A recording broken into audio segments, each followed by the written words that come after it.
Good afternoon, I'm Dennis Ward with a look at what our APTN National News reporters are working on for you. Award-winning filmmaker Tasha Hubbard is our guest on Face to Face tonight right after the national news. Her documentaries, including Nipa Wista Masawin, We Will Stand Up, have helped create national conversations about racism on the prairies. Hubbard says it was a film she wishes she never had to make. I felt compelled to make it.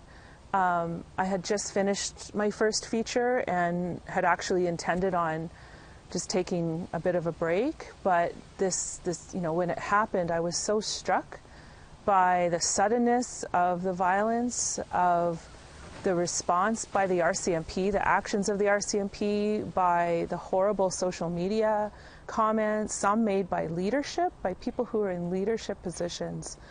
And I just thought, the story has to be followed.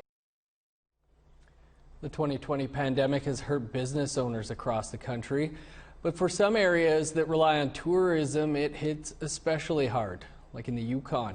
Here's Sarah Connors with a look at the stories she's working on for tonight.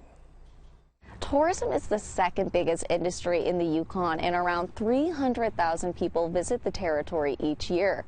Indigenous tourism is also on the rise, especially with Alaskans pumping millions of dollars into the economy. But this year was a devastating blow to Indigenous operators. Air travel into the Whitehorse Airport was down by 96%, and international boarding crossings were almost non-existent. Now, Indigenous tourism operators are having to rethink how they operate.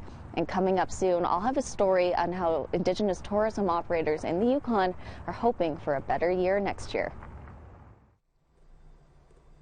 In an effort to boost dwindling salmon stocks, a BC First Nation has started a fish hatchery. Lee Wilson has this preview of a story he's working on. I'm Lee Wilson, and coming soon on APTN National News, we'll have a story of the Carriers County Tribal Council in northern British Columbia who are experiencing low salmon runs that impact their communities. In an effort to battle the decline in fish stocks, one of their communities, the Takala Nation, has built a fish hatchery on Takala Lake.